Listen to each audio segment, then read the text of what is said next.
Hey y'all, we're studying hints of heaven in the Psalms, and today we're in Psalm 103, 19 through 22. I remembered it in my studies this week as 1922. Psalm 103, verses 19 through 22. The Lord hath prepared his throne in the heavens, and his kingdom ruleth over all. Bless the Lord, ye his angels, that excel in strength, that do his commandments, hearkening unto the voice of his word. Bless ye the Lord, all ye his hosts, ye ministers of his, that do his pleasure. Bless the Lord, all his works, in all places of his dominion.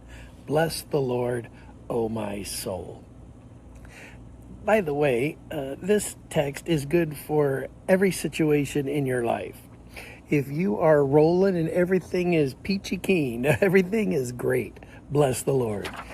Life is tough, it's terrible, it's miserable, it's something you don't want to even face another minute of. Bless the Lord, O my soul. I like how so much of the Psalms gives directions to the writer's soul. Why art thou so downcast, O my soul? He talks to his own soul. And that's the case here. Bless the Lord. And do that, soul. It's time to bless the Lord. In studying this passage for hints of heaven, I think I agree with Kyle and Delich. Well, there's some writers who wrote commentaries and kind of studied the scriptures in depth. But before we get to them, I agree with Augustine on verse 19. The Lord hath prepared his throne in the heavens. To Augustine, the sky is the heavens. Two things for Augustine. So as I look up to the sky today, the sky is the heavens. And the Lord prepared his throne, this whole sky, everywhere he is Lord. His throne is established over the earth. Everywhere there's sky, everywhere there are the heavens, the Lord's throne is established. Also, for Augustine, the throne in the heavens is a specific location. It is a throne room that not only is it in the heavenly skies, but there is a place called heaven where there is the throne. And the Lord hath prepared his throne. Here's what Augustine said. Who but Christ has prepared his throne in the heaven? What Lord prepared a throne in the heavens? He said Jesus did that.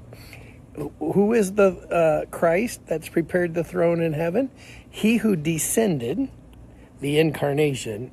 He who ascended, the ascension.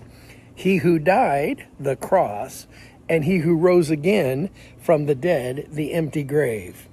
He who lifted up to heaven the manhood he had assumed, has himself prepared the throne in heaven. The throne is the seat of the judge. Observe, therefore, ye who hear, that he has prepared his throne in heaven. So we get from this passage, according to Augustine, two things. We get Jesus is in Psalm 103, verse 19, and it is Jesus who prepared this throne. He prepared it by his incarnation, his ascension, his experience on the cross, and the empty tomb. That is the preparing of this throne for Augustine. And his kingdom ruleth over all. In two aspects. In the day-to-day, under the heavenly sky, he rules over all. But he also rules over all from a throne in a place called heaven. Kyle and Delich are commentators. They were commentators. I think they're both deceased. Psalm 103:20, they have the understanding of a hierarchy in the heavens. Bless the Lord, ye his angels that excel in strength. They view verse 20 as saying in heaven, there is a hierarchy, and these are angels of mighty strength. And they are powerful. And I went to my friend's, what does he call himself? Anglican Anglo-Catholic, I think, is what he identifies himself as. And at their service, they end by stating that Michael will defend the church, Michael the archangel, to defend his people. They that do God's commands. So these are strong, mighty angelic beings that do the commands of the Lord. They hearken unto the voice of the Lord. Secondly, there's another level of angels, according to Kyle and Delitzsch. Verse 21, bless ye the Lord, all ye his hosts, ye ministers of his that do his pleasure.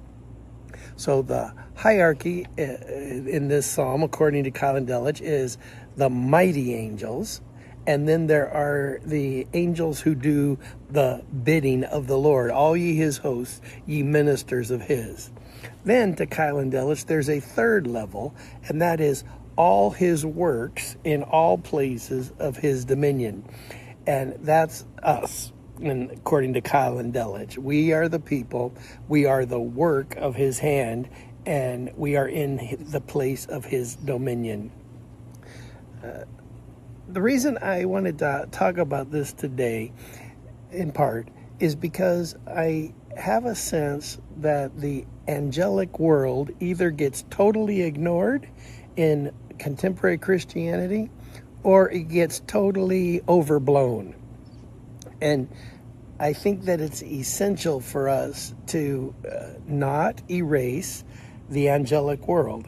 This angelic world is active. The angelic world is alive and well. The angelic world is beyond our full understanding, but the angelic world exists today. And the Bible says you might have entertained an angel and not even known it.